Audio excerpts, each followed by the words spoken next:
এই নামাজের সাথে এমন তামাশা যারা করে, আল্লাহর কসম ওমরে ফারুক থাকলে সেলিমকে জাতির সামনে পল্টনে কল্লা ফেলে দেওয়া হতো।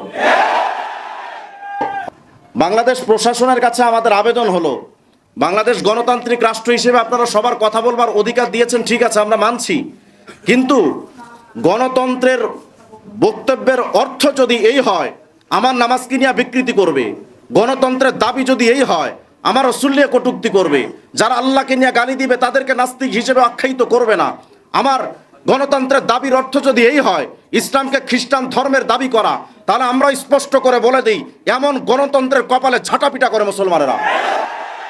যেই গণতন্ত্র আমার ধর্ম কিনা কটূক্তি করবে, ওই গণতন্ত্র দিয়ে যদি সেলিমদেরকে বক্তব্য দেওয়ার সুযোগ আপনারা দিতেই থাকেন, আমি বলি না, আমি এটা বলছিও না যে ফেনীর মুসলমান ওদেরকে পাইলে পিটান, আমি এটা বলবো না কখনো, কারণ আমি কোনোদিন মানুষের উদ্বুদ্ধও করি না যে কারোর উপর হামলা করেন, কিন্তু আমি এই ছোট্ট একটি বিষয় প্রশাসনকে জানিয়ে দিয়ে যায়।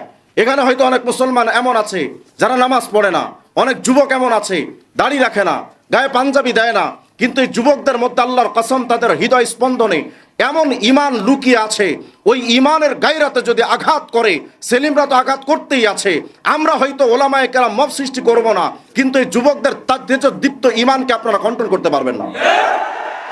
যদি আপনারা ওদেরকে এই ইসলাম বিরোধী কর্মকাণ্ড যদি বন্ধ না করেন, এই যুবকদের ঈমানে গায়রতকে আপনারা কন্ট্রোল করবেন কিভাবে? এজন্য প্রশাসনকে বলি, মব সৃষ্টি আমরা করতে চাই না, কিন্তু আমাদের ঈমানি গায়রতে যখন হামলা আসে তখন তো নিজেদের রক্ত ঠিক থাকে না। পৃথিবীতে আজ পর্যন্ত যত ভ্রান্ত মতবাদ এসেছে, সেটা কুফরি সংগঠন হোক অথবা বাতিল সংগঠন হোক অথবা শিরকি সংগঠন হোক, সকল সংগঠনের মূল সারাংশ হলো হিজবুত তাওহীদ। মানে টোটাল মতবাদটা হিজবুত তাওহীদের ভেতরে খুঁজলে পাওয়া যায়। সব বিষয়ে আলোচনা করা তো মুশকিল, এজন্য তাদের সবচেয়ে বড় গুরুত্বপূর্ণ যে ভূমিকা, সে বিষয়টা নিয়ে আপনাদের সামনে আলোচনা করা প্রয়োজন। আপনারা জানেন বর্তমান এই বিশ্ব সভ্যতার সবচেয়ে ভয়ঙ্কর ফিতনার নাম হলো ইলুমিনাতি,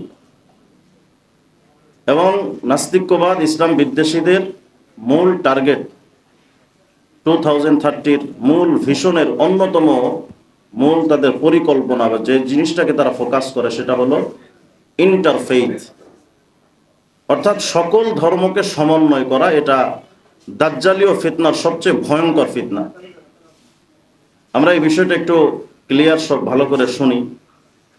ইন্টারফেইথ বা যেটাকে আমরা বলি তাওহীদুল আদিয়ান, আমরা তো মনে করি হিজবুত তাওহীদ মানে তাওহীদের দল, এটা ভুল কথা। হিজবুত তাওহীদ শব্দের অর্থ হলো হিজবুত তাওহীদুল আদিয়ান। এটা হিজবুত তাওহীদ মানে লা ইলাহা ইল্লাল্লাহ দল না, এটা হিজবুত তাওহীদুল আদিয়ান। এক কথায় ইন্টারফেইথ বা সকল ধর্মকে সমন্বয় করার মূল যে মিশন, সেটা হলো হিজবুত তাওহীদ দিয়ে হচ্ছে। তারা অত্যন্ত কৌশলে, দেখেন নাস্তিক্যবাদ, তারা নিজেদেরকে দাবি করে যে আমরা কোনো ধর্ম চর্চা করি না এবং কোনো ধর্মের পক্ষপাতিত্ব করি না, কিন্তু সকল নাস্তিকদের মূল টার্গেট হলো শুধুমাত্র ইসলামকে ঘায়েল করা। তারা যদিও দাবি করে নিজেদেরকে যে আমরা মানবতাবাদী বা আমরা মানব ধর্মের অনুসারী বা নাস্তিক, আমাদের কোনো ধর্ম নাই, কিন্তু বাংলাদেশের সকল নাস্তিকদের মূল টার্গেট হলো ইসলামের বিরোধিতা করা। হিজবুত তাওহীদ ঠিক ওই জায়গাটাই কাজ করে। আমার পড়াশোনা মতে আমি যেটা দেখেছি, বাংলাদেশে ইসলামকে নিয়ে কটূক্তি এত বেশি নাস্তিকরাও করে নাই যতটা কটূক্তি হিজবুত তাওহীদ করেছে, শুধু ইসলাম ধর্মকে নিয়ে। আমি যে বইটা লিখতেছি ওখানে সব বিস্তারিত নিয়ে আসছি। শুধু ইসলাম সম্পর্ক নিয়ে, ইসলাম ধর্মকে নিয়ে গালি দিয়েছে 27টা, শুধু ইসলামকে, মুসলমানদেরকে না। মুসলমানদেরকে গালি দিয়েছে 35টা, কিন্তু শুধু ইসলামকে গালি দিয়েছে 27টা, শুধু ইসলামকে। তাহলে এদের মূল টার্গেট কি? দেখেন, আমি এদের মূল টার্গেটের প্রত্যেকটা বিষয় আমি আপনাদের সামনে একটু নমুনা হিসেবে পেশ করবো ইনশাআল্লাহ। আমরা কোনো বিষয় যখন পেশ করি তখন হিজবুত তাওহীদের সবচেয়ে বড় যে বিষয়টা তারা পেশ করে, তারা বলে থাকে যে আমরা যেটা বলি নাই সেটাই হুজুররা আমাদের ব্যাপারে মিথ্যাচার করে। আসলে আমি যে জিনিসটা দেখলাম, এই পর্যন্ত সেলিম যতটা প্রতিবাদ আমার কেন্দ্রিক করেছে যে এটা আমরা বলি নাই, এটা ওরা কোথায় পেল, আমি সাথে সাথে ভিডিও এবং বই সহ তাদের সামনে পেশ করেছি। এরপরে আর পাল্টা কোনো জবাব দেয় নাই। এজন্য আমি সরাসরি নিজের বানানো কোনো বক্তব্য বলবো না, সরাসরি তাদের বইয়ের পৃষ্ঠাগুলো আপনাদের সামনে তুলে ধরবো। কারণ বইয়ের পৃষ্ঠা যখন সামনে তুলে ধরবো তখন আপনাদের কাছে অনেক বিষয়গুলো এই বিষয়টা হবে যে আমি কোনো বানিয়ে কোনো বিষয় বলছি না, তারা যেটা লিখেছে হুবহু ওটাই আমি আপনাদের সামনে পড়ব। দেখেন স্ক্রিনে আপনারা দেখতে পাবেন এই যে বইটা, এটার নাম হলো ইসলাম শুধু নাম থাকবে। এই বইটার ভেতরে তারা বলছে বর্তমানে আমরা যে এই বইটার 9 নম্বর পৃষ্ঠা, ইসলাম শুধু নাম থাকবে বইয়ের 9 নম্বর পৃষ্ঠা লিখছে, বর্তমানে আমরা যে ধর্মটিকে ইসলাম হিসাবে দেখছি, যেটাকে ধর্মপ্রাণ মানুষ অতি যত্ন সহকারে পালন করার চেষ্টা করছেন, যে ইসলামটাকে সর্বত্র স্কুল কলেজ মাদ্রাসায় ও পীরের খানকায় শেখানো হচ্ছে, সেটা প্রকৃত ইসলাম নয়। তার মানে আমরা আজ পর্যন্ত 1400 বছরে যে ইসলামটা আমাদের পীর মাশায়েখ, আমাদের তাবলীগ জামাত, আমাদের হক্কানি খানকা, আমাদের মাদারসা কওমিয়া, যত আহলুস সুন্নাহ জামাতের যত মধ্যস্থতায় এই ইসলাম আসছে, এটা প্রকৃত ইসলাম নয়। তাহলে এটা কি ইসলাম? তাদের আরেকটা বই আছে, এ ইসলাম ইসলামই নয়। এই বইটা একটা নিষিদ্ধ বই। 2008 সালে এই বইটাকে, হিজবুত তাওহীদের এই বইটাকে নিষিদ্ধ করা হয়। তো এই বইটার ভেতরে দেখেন তারা লিখছে যে আমাদের কাছে যে ইসলাম ধর্মটা আছে, একেবারে শেষের দিকে দেখবেন এখানে লিখছে, যেসব বিকৃতি আসার ফলে পূর্ববর্তী অন্যান্য ধর্ম বাতিল করে আল্লাহ নতুন ধর্ম আল্লাহ যেসব বিকৃতি আসার ফলে পূর্ববর্তী অন্যান্য ধর্ম বাতিল করে আল্লাহ নতুন নবী পাঠিয়েছেন, সেই সব বিকৃতি এই শেষ দিনেও এসে গেছে। তার মানে আগের যে সমস্ত ধর্ম আমাদের কাছে আল্লাহ পাক পাঠিয়েছেন পৃথিবীতে, এই ধর্মগুলো বিকৃতি হওয়ার পরপরই তো নতুন নতুন ধর্ম আল্লাহ পাঠিয়েছেন। হিজবুত তাওহীদের দাবি হলো আমাদের যে ইসলাম, এই ইসলামে ততখানি বিকৃতি এসেছে যতখানি বিকৃতি আসলে নতুন আরেকটি ধর্ম আনা যায়। এরপরে দেখেন আরেকটা বই আছে তাদের, এই বইটার নাম হলো ইসলামের প্রকৃত সালাহ। এই ইসলামের প্রকৃত সালাহ বইয়ের অবস্থাটা সহজ হতো। আচ্ছা সরি, এই পৃষ্ঠাটা দেখেন যেটা পরে আসছে। এখানে তারা লিখছে মরক্কো থেকে ফিলিপাইন পর্যন্ত ইসলামের এই বিশাল বিস্তৃত দেহটি আজ মরা ও দুর্গন্ধময়। মানে ইসলাম হলো একেবারে একটা মরা পচা দুর্গন্ধময় একটা শবদেহ। এবং ইসলামের প্রকৃত সালাহ এই বইটার 20 নম্বর পৃষ্ঠার মধ্যে গিয়ে তারা দেখেন লিখছে, এই দাগটা না আছে যেটা, এই সামরিক দিন অর্থাৎ ইসলাম পৃথিবীর অন্যান্য অসামরিক দিনের পর্যায়ে পর্যবসিত হলো, অর্থাৎ খ্রিস্টান, বৌদ্ধ, হিন্দু, ইহুদি, জৈন ইত্যাদি বহু দিনের ধর্মের মতো আরেকটি ধর্মে পরিণত হলো, যেটার উদ্দেশ্য ইবাদত, পূজা, উপাসনা করে আত্মার চর্চা করা। তার মানে আমাদের এই ইসলাম আল্লাহ রসুলের ইসলাম নয়, এটা ইহুদি খ্রিস্টানদের মতো একটি ধর্মের মতো একটি ধর্ম। দেখেন আরেকটা বই, এই বইটার নাম হলো ইসলামের প্রকৃত রূপরেখা। আমার কাছে সব বইগুলো আছে, এগুলো খুলে দেখাতে গেলে সময় পাবো না, এই জন্য আমি পেজটা সহ দেখাচ্ছি আপনাদের। এই বইটার নাম ইসলামের প্রকৃত রূপরেখা। এই বইটার মধ্যে দেখেন লিখছে তারা, এই যে এখান থেকে, আমরা আহ্বান করছি বর্তমানের চালু এই ইসলামটা আসলে আল্লাহ রসুলের ইসলামই নয়, খ্রিস্টান ইসলাম। তার মানে আমরা যে ধর্মটা চর্চা করছি এটা হলো খ্রিস্টানদের ধর্ম, এটা মুহাম্মদ রাসূলুল্লাহ ধর্ম না। এখন প্রশ্ন হলো তারা এই যে কথাগুলো বলে, ইসলামের ব্যাপারে আরো যদি বক্তব্য আনা হয়, দীর্ঘ লম্বা আলোচনা, আমার এগুলো মূল মাকসাদ না। মূল মাকসাদ যেটা, তারা এই যে বক্তব্যগুলো দেয়, অর্থাৎ তারা যে বলে যে আমাদের ধর্মটা আসলে ইসলাম ধর্ম, রসুলের ধর্ম নয়, কেন বলে এটার একটা দলিল তারা পেশ করেছে। এই দলিলটা ইসলামের প্রকৃত রূপরেখা, পৃষ্ঠা নাম্বার 48। এই যে দেখেন, এখানে একটা হাদিস উল্লেখ করেছে তারা।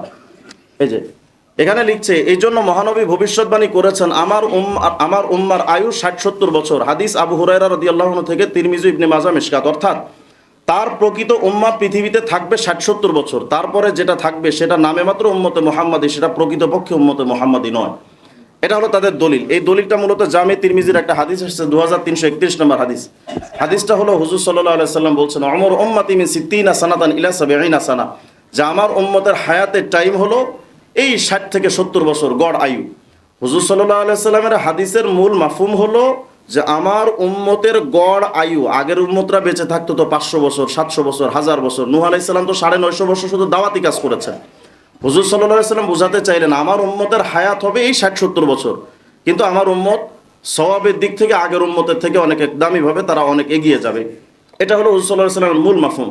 কিন্তু এরা বুঝাইলো হুজুর সাল্লাল্লাহু আলাইহি সাল্লাম যেহেতু বলছেন আমার উম্মত 60-70 বছর বেঁচে থাকবে, তার মানে নবীজির ইন্তেকালের পরে 60-70 হিজরি যাওয়ার পরে আর কোনো মুসলমান পৃথিবীতে থাকবে না। মানে দেওয়ালে লেখা কি আর গাধাই বুঝলো কি?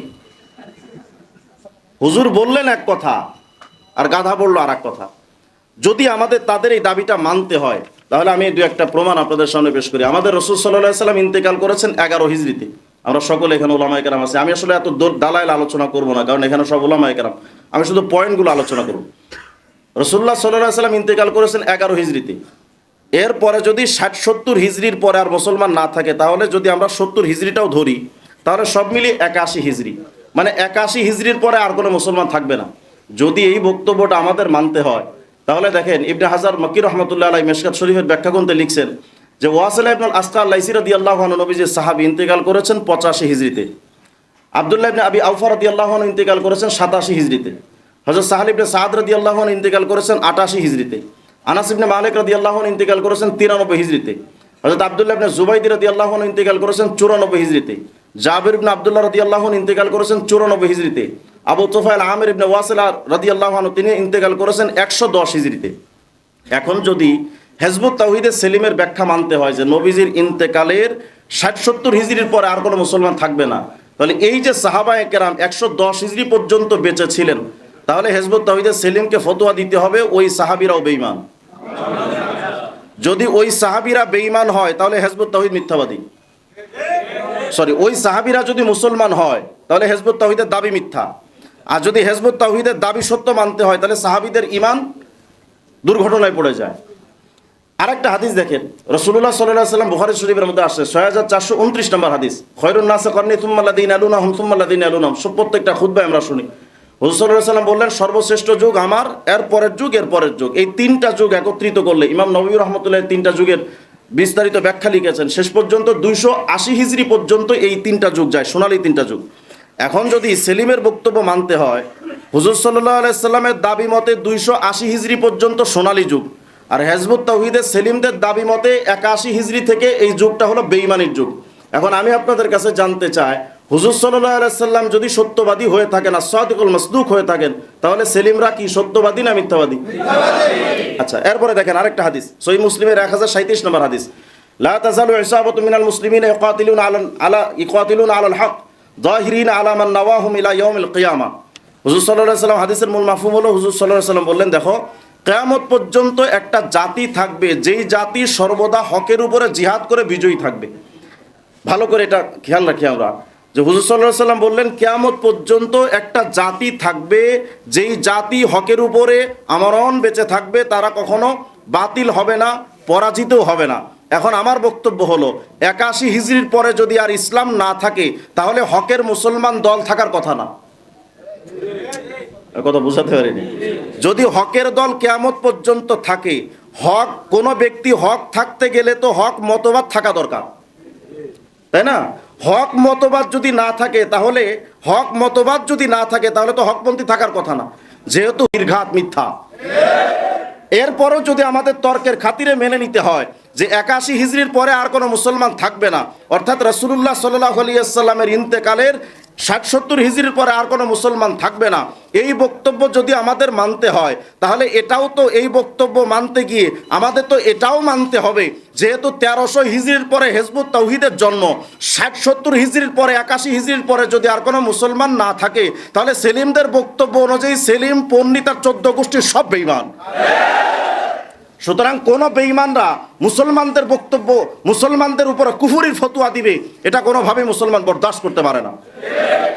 এরপরে দেখেন, তারা এই যে কথাটা বলল, অর্থাৎ 60-70 80 81 হিজরির পরে আর কোনো মুসলমান থাকবে না, অথচ তারা দেখেন চোর যখন চুরি করে কিছুটা কিন্তু নিশানা ফেলে যায়। তাদের 48টা বই আমি পড়েছি, তাদের প্রত্যেকটা বই খুঁজে জাস্ট 2টা জায়গা আমি পেয়েছি। আমি জাস্ট এখানে একটা প্রমাণ দিচ্ছি। এই যে দেখেন, এই যে বইটা দেখছেন, এই বইটার নাম হলো ইসলাম কেন আবেদন হারাচ্ছে। এই ইসলাম কেন আবেদন হারাচ্ছে বইয়ে দেখেন একেবারে শুরুতেই লিখেছে, মুক্তির পথ তো রসুল দেখিয়েই গেছেন, আর শেষ বিধান অর্থাৎ ইসলাম আল্লাহর দয়ায় অবিকৃত ছিল, আজও আছে।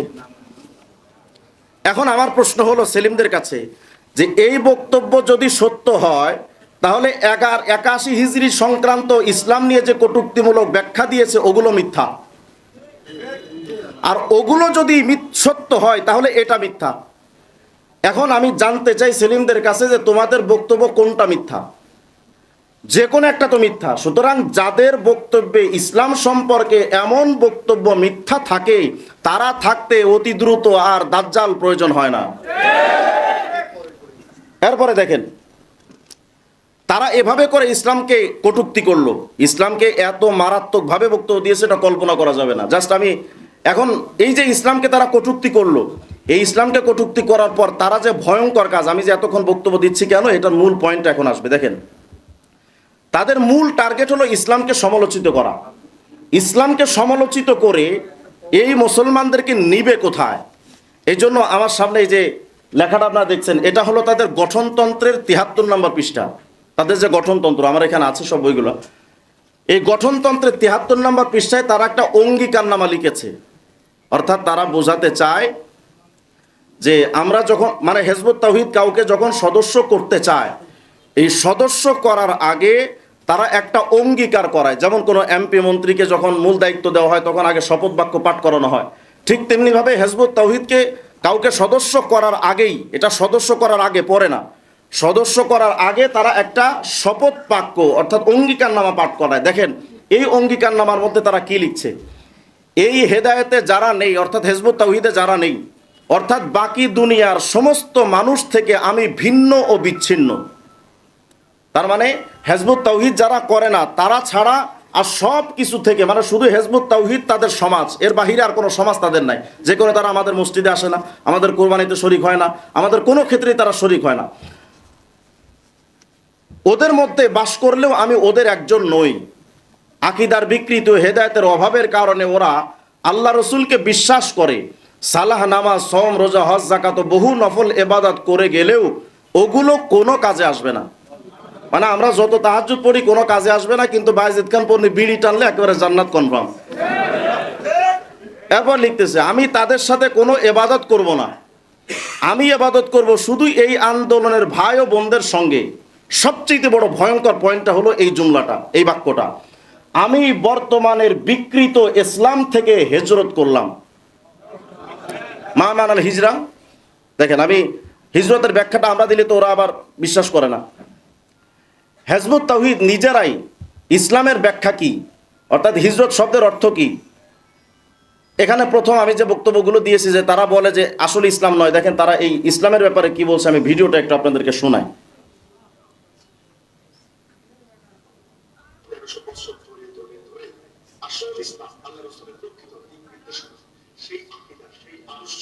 সাউন্ড কোথায়? সাউন্ড কই?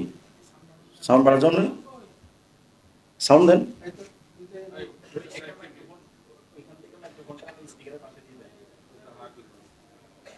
সাউন্ড বাড়ান, এখানে 100% আছে।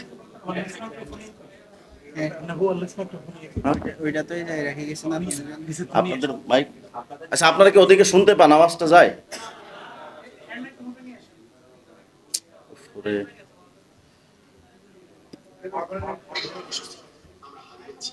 মানে এখানে বলতে চাচ্ছে যে আমরা সেই ইসলামের প্রকৃত রূপরেখা এবং আকীদা আমরা হারিয়েছি। এরপর কি বলছে দেখুন,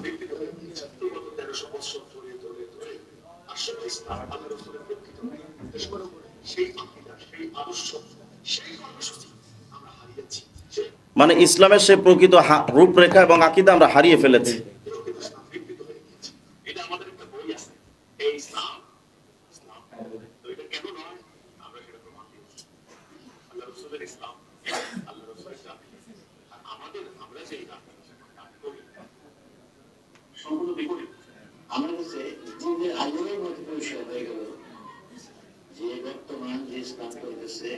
এটা হলো সে মূল খাটাস। মানে হিজবুত তাওহীদের মূল ইমাম হলো এটা, এ নাকি ইমামুজ্জামান। এ এক বক্তব্যে দাবি করছে আমারে আল্লাহ এমন একটা কাজ দিছে, আমাকে আল্লাহ বলছে পন্নী যেই কাজ নবীরা পারেনি তুমি করো, তোমার দ্বারা হবে। আমি অনেক গবেষণা করে দেখলাম নিঃসন্দেহে শয়তান মিথ্যা কথা কইলেও তো কোনো কারণ থাকে। এই যে এত বড় মিথ্যা কথা, ঢালা বড় মিথ্যা কথা কইলো, কারণটা কি? নিশ্চয়ই এমন কোনো কাজ আছে যেটা নবীরা পারে নাই। পরে অনেক গবেষণা করে দেখলাম সেটা হলো বিড়ি টানা। দেখেন কি বলে, দেখেন আবার শোনেন এটা কি বলে,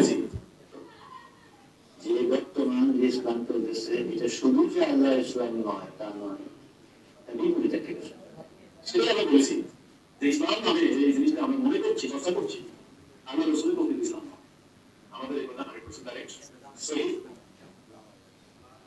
মানে এরা মূল বক্তব্য যেটা বললো সেটা হচ্ছে যে তাদের মূল বক্তব্য হলো যে ইসলাম চলছে পৃথিবীতে এটা আসল ইসলাম নয়, এটা খ্রিস্টানদের ইসলাম।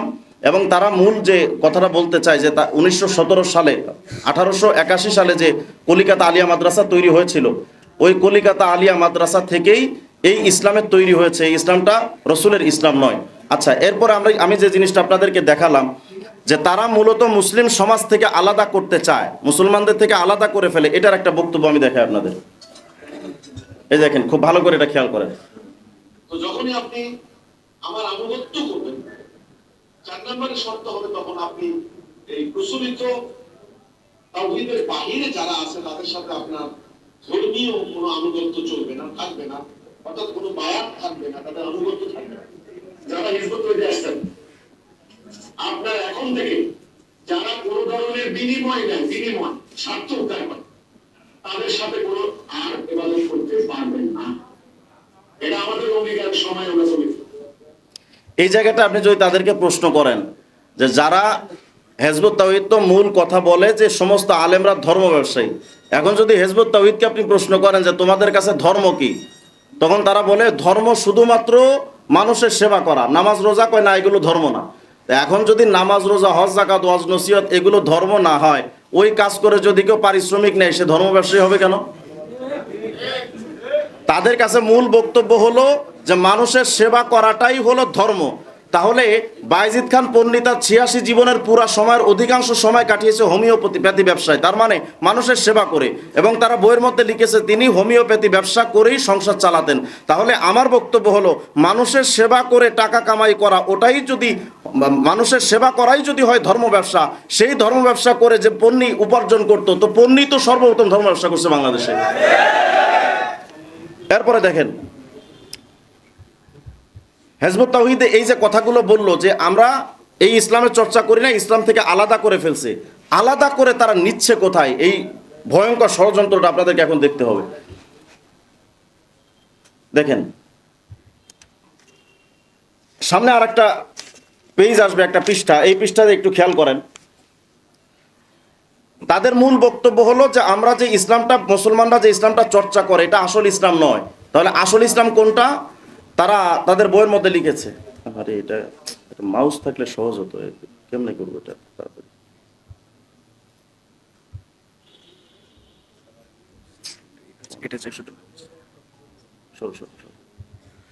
আচ্ছা, তারা বলছে যে তাদের একটা বই আছে মহাসত্যের আহ্বান। এই মহাসত্যের আহ্বান বইয়ের 15 নম্বর পৃষ্ঠার মধ্যে গিয়ে তারা লিখছে যে এখন জাতির সামনে, হাত দিয়ে করাটা কষ্টকর ভাই,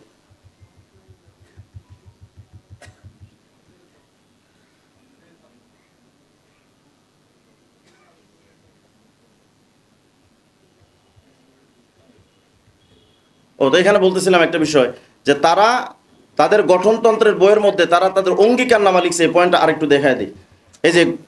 এই যে লাল দাগ চিহ্ন শেষে যেটা, এটা আমি বর্তমানের বিকৃত ইসলাম থেকে হিজরত করলাম, এই পয়েন্টে ছিলাম। অর্থাৎ কেউ কাউকে যখন তারা সদস্য বানায়, সদস্য বানানোর সময় তারা এই অঙ্গীকার করে যে আমি প্রচলিত ইসলাম থেকে হিজরত করলাম, মানে এই ইসলাম ধর্মটা আমি ত্যাগ করলাম। তার মানে হিজবুত তাওহীদ এমন মারাত্মক কুফরি সংগঠন, যেই সংগঠন মানুষকে তাদের সদস্য বানানোর আগে মুরতাদ বানায়, তারপরে তাদের সদস্য বানায়। এখন তারা এই যে তাদের সদস্য বানানোর আগে মুরতাদ বানালো, অর্থাৎ ইসলাম থেকে তারা আলাদা করে ফেললো। আলাদা করার পরে তারা নিয়ে যাবে কোথায়? দেখেন হিজবুত তাওহীদের আর একটা বই আমার সামনে আপনারা দেখবেন। এই বইটা হলো মহাসত্যের আহ্বান। এই বইটা 15 নম্বর পৃষ্ঠায় পয়েন্টটা দেখেন, লিখছে এখন এ জাতির সামনে একটি মাত্র পথ খোলা আছে, তা হলো এ জামানার ইমাম, দি লিডার অফ দ্য টাইম, জনাব মোহাম্মদ বায়েজিদ খান পন্নীর এই ডাক গ্রহণ করে বর্তমানের প্রচলিত বিকৃত বিপরীতমুখী ইসলাম ত্যাগ করে প্রকৃত ইসলাম গ্রহণ করতে হবে। তার মানে আমাদের যে প্রচলিত ইসলাম এটা বাদ দিয়ে শুধুমাত্র পন্নীর কথা গ্রহণ করতে হবে। এখানে দেখেন একটা কথা প্রথম লাইনে লিখছে, এখন এ জাতির সামনে একটি মাত্র পথ খোলা আছে, তার মানে হিজবুত তাওহীদ ছাড়া আর কোনোভাবেই ইসলামে দীক্ষিত হওয়ার সুযোগ নেই। এরপর দেখেন তাদের আরেকটা বই আছে আমার কাছে, এই বইটার নাম হলো আসুন সিস্টেমটাকেই পাল্টায়। এই বইটার মধ্যে দেখেন লিখছে, আসুন আমরা সবাই মিলে এই নারকীয় সিস্টেমটাকেই পাল্টাই। ইসলাম ধর্ম নাকি নারকীয় তথা জাহান্নামের সিস্টেম। আসুন আমরা সবাই মিলে নারকী সিস্টেমটাকে পাল্টাই। হিজবুত তাওহীদের প্রতিষ্ঠাতা ইমামুজ্জামান জনাব মোহাম্মদ বায়েজিদ খান পন্নী আল্লাহ রসুলের হারিয়ে যাওয়া যে প্রকৃত সত্য জীবন ব্যবস্থা মানব জাতির সামনে তুলে ধরেছেন তা গ্রহণ করি। তার মানে এই ইসলাম যেটা চলছে এটা নারকীয় সিস্টেম, এটা বাদ দিয়ে পন্নীর মতবাদকে গ্রহণ করতে হবে। এরপরে দেখেন আরেকটা বই আছে আমার কাছে, এই বইটার নাম হলো এ জাতির পায়ে লুটিয়ে পড়বে বিশ্ব।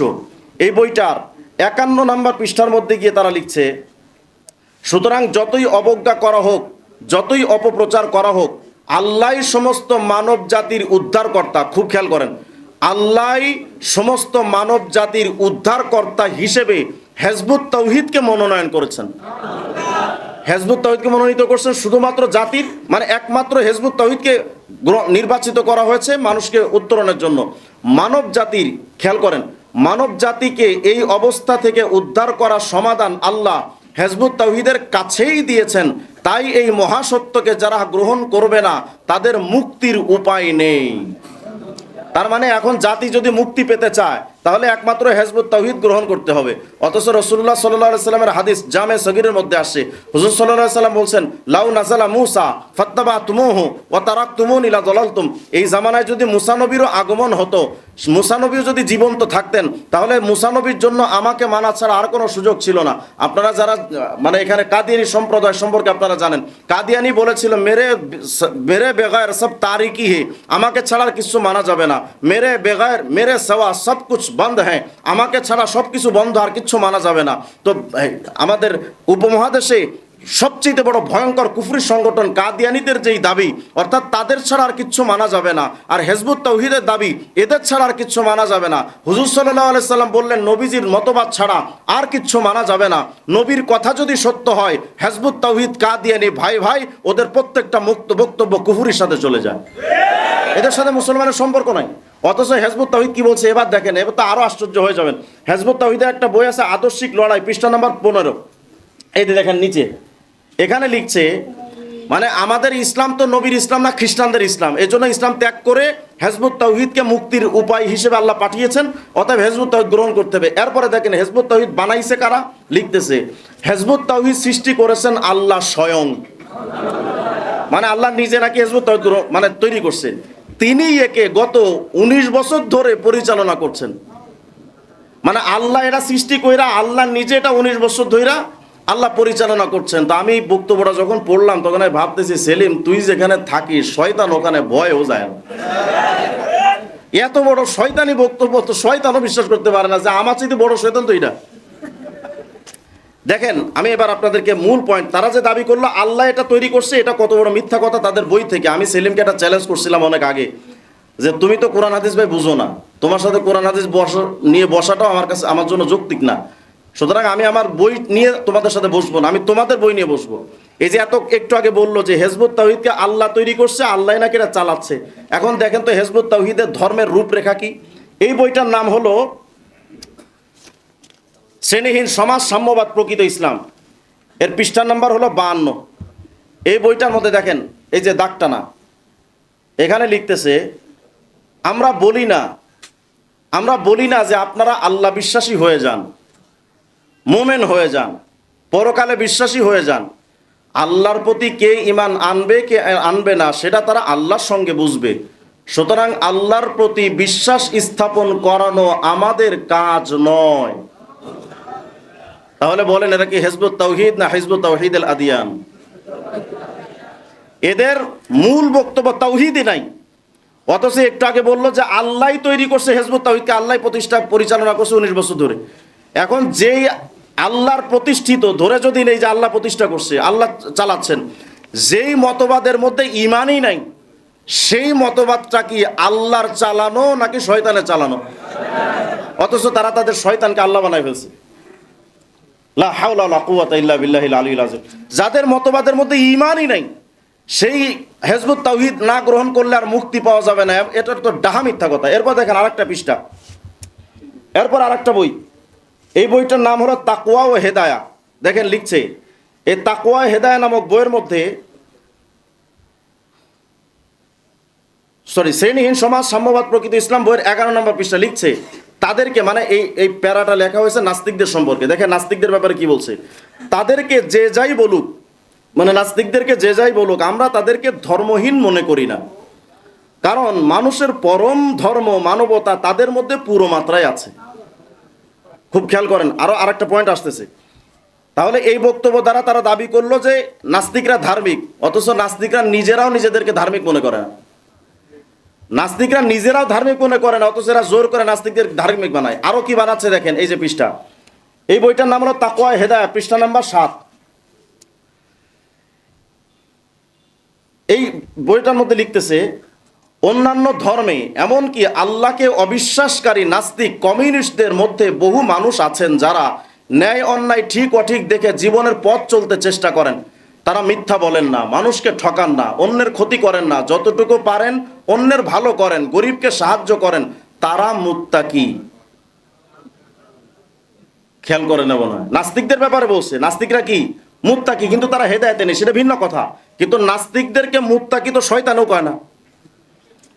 এরপরে দেখেন, এই এতক্ষণ তো বললো নাস্তিকরা মুত্তাকি, মুত্তাকিদের হালত, তাদের চূড়ান্ত ফায়সালা কি, তারা তাদের বইয়ের মধ্যে লিখতেছে। তাদের আর একটা বই হলো ধর্ম ব্যবসার ফাঁদে। এই বইটার 131 নম্বর পৃষ্ঠার মধ্যে লিখছে, এই তাকওয়া যারা করবে তারাই মুত্তাকি। মুত্তাকিদের জন্য আল্লাহ জান্নাত নির্ধারিত করে রেখেছেন।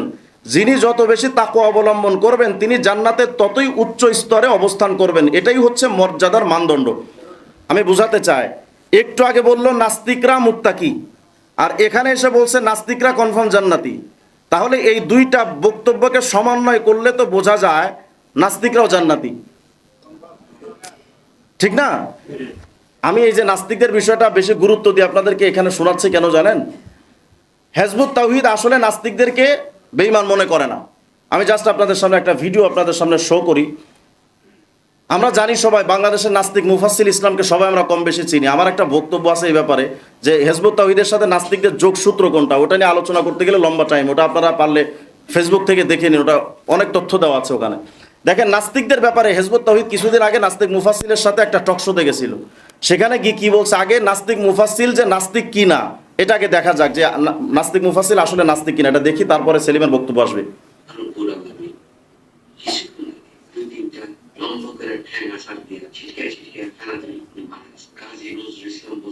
মানে নাস্তিক মুফাসসিল বললো যে আল্লাহ একটু আগে হ্যাসলায় হ্যাসলায় আল্লাহ মারা গেছে।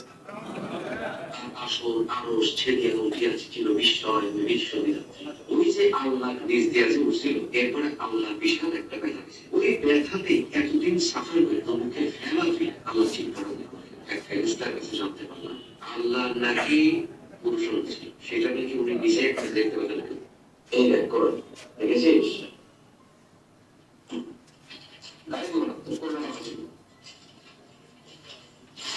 কোরআন শরীফের কপি ছিঁড়তেছে, কোরআন শরীফ পৃষ্ঠা, নাস্তিক মুফাসসিল।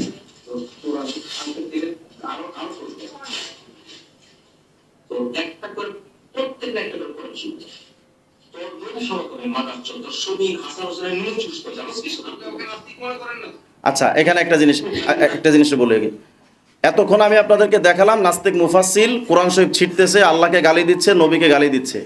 ওই মুফাসসিল নাস্তিকের সাথে হেজবুত তাওহীদের সেলিমের একটা টক শো হয়েছিল কিছুদিন আগে। তো ওই সময় নাস্তিক মুফাসসিল সেলিমকে জিজ্ঞেস করছে, আমাকে কি আপনি নাস্তিক মনে করেন? সেলিম কি জবাব দেয় দেখেন। সাউন্ডটা বেশি না হওয়ার কারণে আসলে বিষয়টা সুন্দর হচ্ছে। আমি তো আপনার নাস্তিক হওয়ার কোনো ধরনের সাইন চিহ্ন কোনো কিছু দেখতে পাচ্ছি না। মানে আল্লাহরে গালি দিল, কোরআন শরীফ ছিঁড়ে ফেললো, এরপরেও সেলিম তারে নাস্তিক হওয়ার কোনো কারণ দেখে না। এজন্যই তো আমরা বলি, তুই মুসলমান হওয়ার কোনো আলামত চিহ্ন মুসলমানদের নজরেও পড়ে না।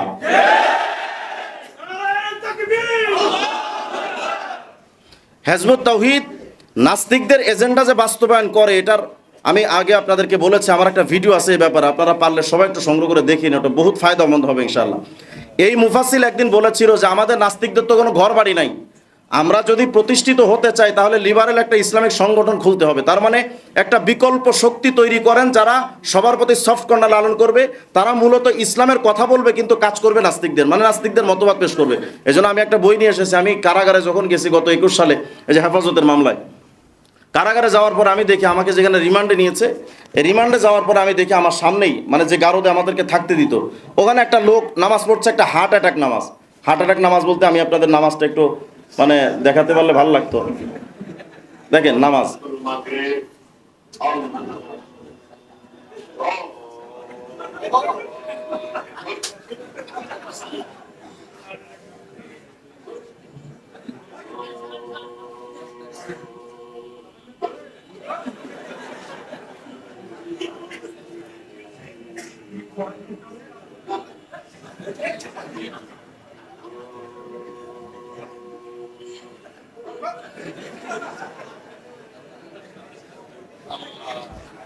আচ্ছা আমি আপনাদের কাছে জানতে চাই, এটা মোটেই আমি হাসানোর জন্য বলিনি, আমি জাস্ট দেখাচ্ছি এ কারণেই, ইসলামের নামাজ একটা গুরুত্বপূর্ণ 5 স্তম্ভের একটা গুরুত্বপূর্ণ নামাজ। এই নামাজের সাথে এমন তামাশা যারা করে, আল্লাহর কসম ওমরে ফারুক থাকলে সেলিমকে জাতির সামনে পল্টনে কল্লা ফেলে দেওয়া হতো।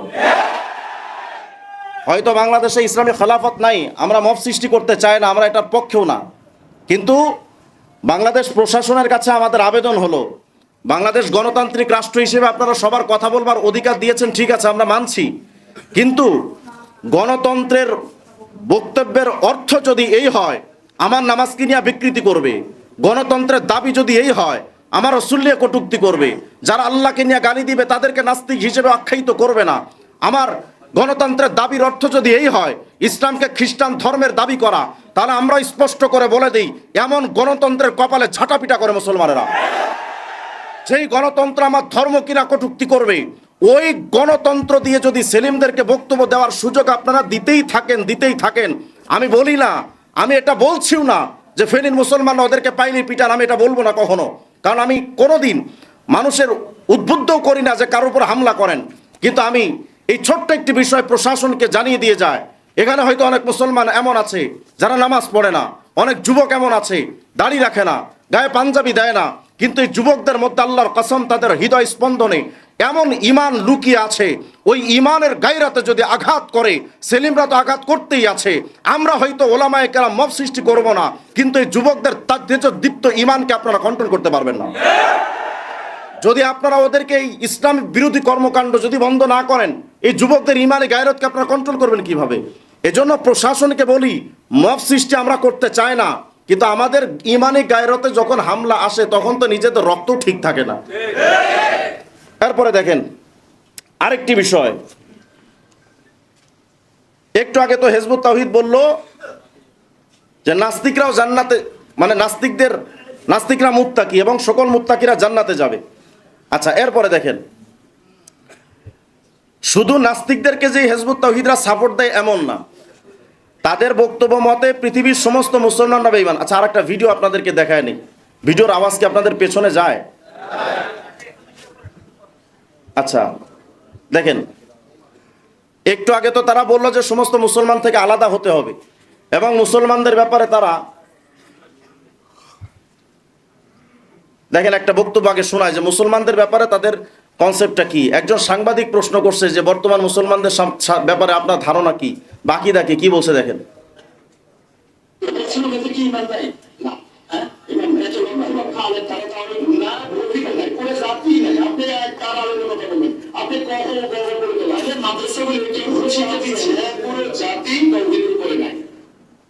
মানে পুরো জাতি, মুসলমান সহ পুরো জাতি বেঈমান। তাহলে তাদের বক্তব্য অনুযায়ী বুঝতে পারলাম আমরা যে সমস্ত মুসলমানরা বেঈমান। আচ্ছা এখন দেখেন তো হিন্দুদের ব্যাপারে কি বলে। এতক্ষণ তো আমরা জানলাম যে মুসলমানরা বেঈমান, এখন হিন্দুদের ব্যাপারে তার বক্তব্যটা শুনেন কি বলছে দেখেন।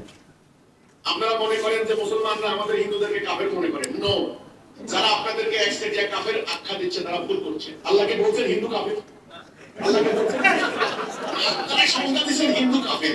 এই সনাতন ধর্মের হিন্দু ভাইয়েরা আল্লাহর সংজ্ঞার সাথে এদের সংজ্ঞা দিবে না, আপনারা ওটা দিবেন না, আপনারা দিবেন না।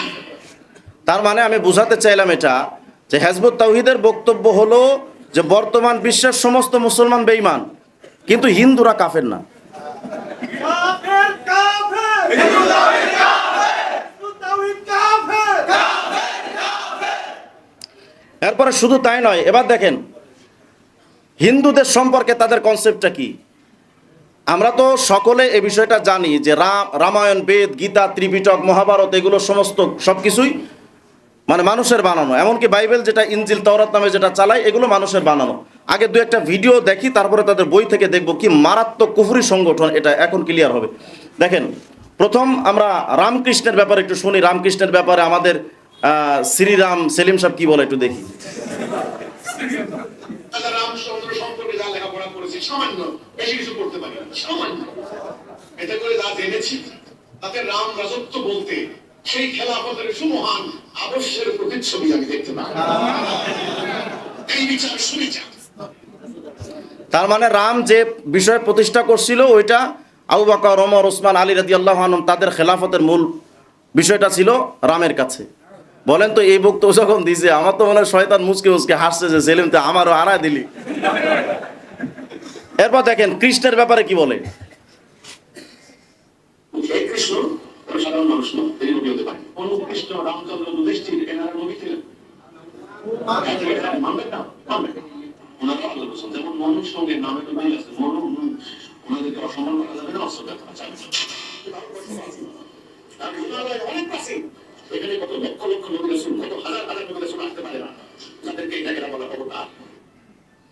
তার মানে আমরা প্রথমে এই জিনিসটা আমি বোঝাতে চাইলাম আপনাদের যে তাদের মূল কনসেপ্ট, মুসলমানরা সব বেঈমান, কিন্তু রামকৃষ্ণ, রামচন্দ্র, যুধিষ্ঠির, মনু, বুদ্ধদেব, আর বুদ্ধ তো নাস্তিক ছিল, এটা সবাই জানে।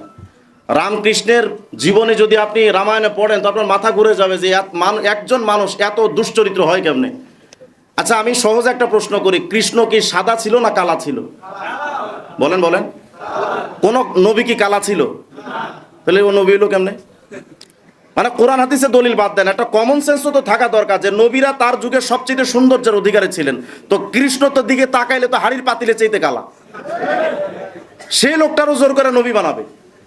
এরপরে দেখেন বেদ, গীতা, ত্রিপিটক, মহাভারত, বাইবেল এগুলোর ব্যাপারে সেলিমদের বক্তব্যটা শোনেন। জনগণের মানুষ গীতা পাঠ করে তাদের জীবন অতিবাহিত করেছে, তাদের আধ্যাত্মিক সংকট, সামাজিক সংকট গীতা দ্বারা প্রভাবিত হয়েছে। কোনো সাধারণ মানুষের বাণী হতে পারে না। কৃষ্ণ ওনার বাণী অসুবিধা করার কোনো উপায় নেই, ওনাকে অসম্মান করার কোনো উপায় নেই। তার মানে এখানে তার বক্তব্যের মধ্যে স্পষ্ট করে এটা বলে না যে রামকৃষ্ণ, রামায়ণ, বেদ, গীতা, ত্রিপিটক, মহাভারত এগুলোর অবস্থা কি, কিন্তু তাদের বইয়ের মধ্যে কি লিখছে সেটা আপনাদের দেখলে তো মাথা ঘুরে যাবে। আমি এই বিষয়টা আপনাদের সামনে একটু ক্লিয়ার করি। আসলে আমার জন্য কষ্ট হচ্ছে, এটা মাউস থাকলে মানে সহজ হতো। আচ্ছা একটু বুঝতেছিলাম তো, চলতেছে। মাউস এটা এটা হ্যাঁ চলতেছে। আর এটা বলবো না।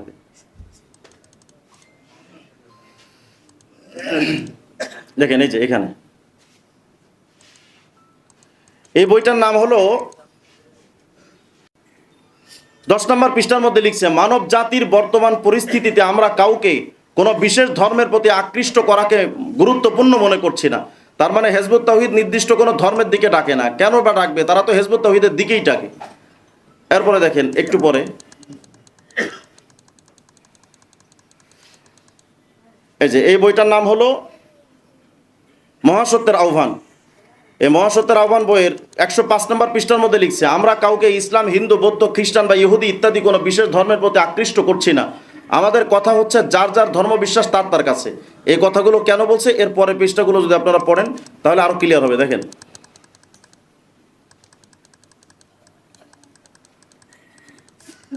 এই যে একটা পত্রিকা আমার সামনে আসলো, এটার নাম হলো দৈনিক দেশের পত্র। আপনারা অনেকে জানেন দেশের পত্র পত্রিকা তারা ছড়ায়। এই দেশের পত্র পত্রিকার সংখ্যা নাম্বার 24, এই 24 নম্বর সংখ্যার 25 নম্বর পৃষ্ঠার মধ্যে গিয়ে দেখেন তারা এই যে লিখতেছে একটু পরে। আগে আমি আপনাদেরকে বলি, রাসূলুল্লাহ কোরআনে কারীমের মধ্যে আসছে, ওয়া ইয়াবতাগি গায়রাল ইসলামি দীনান ফালা ইউকবালা মিনহু, ইসলাম ছাড়া আর কোনো ধর্ম এই যুগে গ্রহণযোগ্য, আর কোনো ধর্ম গ্রহণযোগ্য, ইন্নাদ দীনা ইনদাল্লাহিল ইসলাম, একমাত্র ইসলাম ধর্ম মনোনীত। দেখেন এখানে তারা কি লিখছে, লেখা কি বোঝা যায়? লিখছে, আচ্ছা এক মিনিট,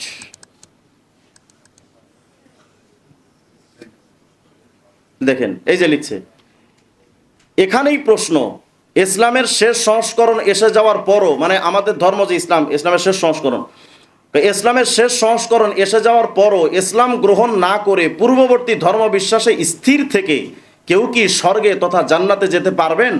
এর জবাব হচ্ছে হ্যাঁ, অবশ্যই তাদেরও জান্নাতে যাওয়ার পথ খোলা আছে। এক্ষেত্রে শর্ত হলো তাদেরকে শেষ নবী ও শেষ গ্রন্থ কোরআনকে সত্য বলে বিশ্বাস করতে হবে, মানতে হবে না। মানে শুধুমাত্র আল্লাহ রসুল এবং কোরআন এটা সত্য, এটা বিশ্বাস করে ইহুদি খ্রিস্টান বৌদ্ধ যত ধর্ম আছে যে কোনো ধর্ম পালন করে জান্নাতে যাওয়া যায়। বলেন এই বক্তব্যের সাথে মুসলমানের কোনো সম্পর্ক থাকতে পারে? এরপরে দেখেন তারা লিখছে, এই যে এই বইটার নাম হলো সবার ঊর্ধ্বে মানবতা, পৃষ্ঠা নম্বর 5।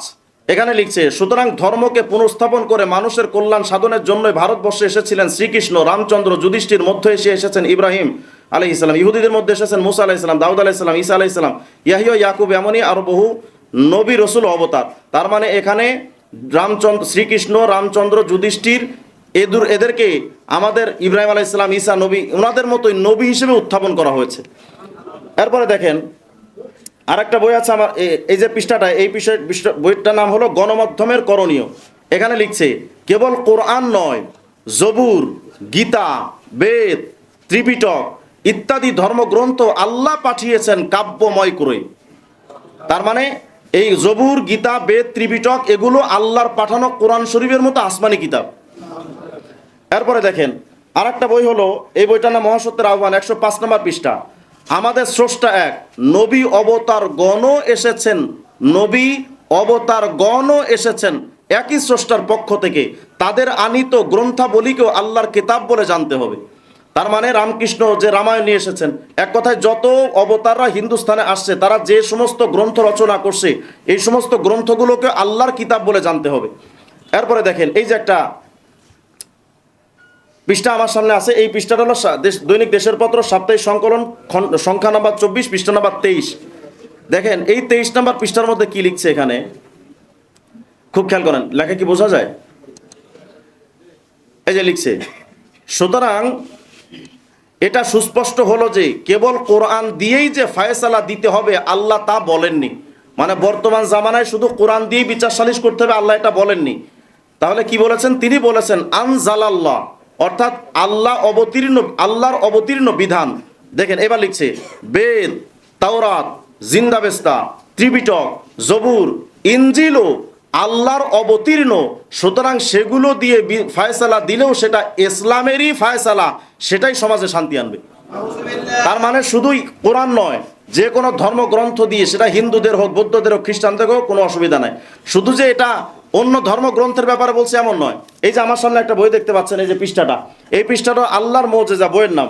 এই বইটা পৃষ্ঠা নাম্বার হলো 33। লিখছে, আল্লাহ সংখ্যার মৌজেজা দ্বারা পবিত্র কোরআনকে যেমন সত্যায়ন করেছেন, একইভাবে ইমামের সেদিনের ভাষণটিকেও তিনি সংখ্যার মৌজেজা দিয়ে সত্যায়ন করেছেন। এই দৃষ্টিকোণ থেকে আল কোরআন ও ইমাম, মানে বায়েজিদ খান পন্নী, আল কোরআন ও ইমামের ভাষণটি একই পর্যায়ভুক্ত হয়ে যায়। তার মানে কোরআনের বক্তব্য এবং বায়েজিদ খান পন্নীর বক্তব্য এটা একই পর্যায়ে, এটা আলাদা কিছু না। এভাবে এরপরে দেখেন আরেকটা বই আছে আমার কাছে, আরেকটা পৃষ্ঠা। এই পৃষ্ঠাটা হলো দৈনিক দেশের পত্র 24 নম্বর সংখ্যা 25 নম্বর পৃষ্ঠা। এখানেও লিখেছে তাই শেষ নবী এবং শেষ কেতাবের উপর বিশ্বাস অবিশ্বাস রেখে জান্নাতে যাওয়ার কোনো সুযোগ নেই। তেমনিভাবে শেষ নবী মুহাম্মদ সাল্লাল্লাহু আলাইহি ওয়াসাল্লাম অনুসারীরাও পূর্ববর্তী কোনো নবী রসুল অবতার এবং তাদের আনিত কিতাবের প্রতি অবিশ্বাস রেখে জান্নাতে যাওয়ার আশা করে লাভ নেই। তার মানে যদি অন্য কোনো ধর্মের লোকেরা ইসলাম গ্রন্থের উপরে বিশ্বাস না রেখে যেমন জান্নাতে যেতে পারবে না, মুসলমানরাও যদি রামকৃষ্ণ, রামচন্দ্র, যুধিষ্ঠির, মনু, বুদ্ধদেব এবং রামায়ণ, বেদ, গীতা, ত্রিপিটক, মহাভারত এগুলোকে বিশ্বাস না করে মুসলমানরাও জান্নাতে যেতে পারবে না।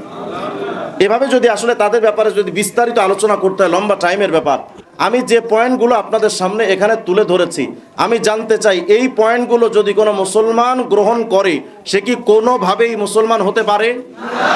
কোনোভাবেই মুসলমান হতে পারে?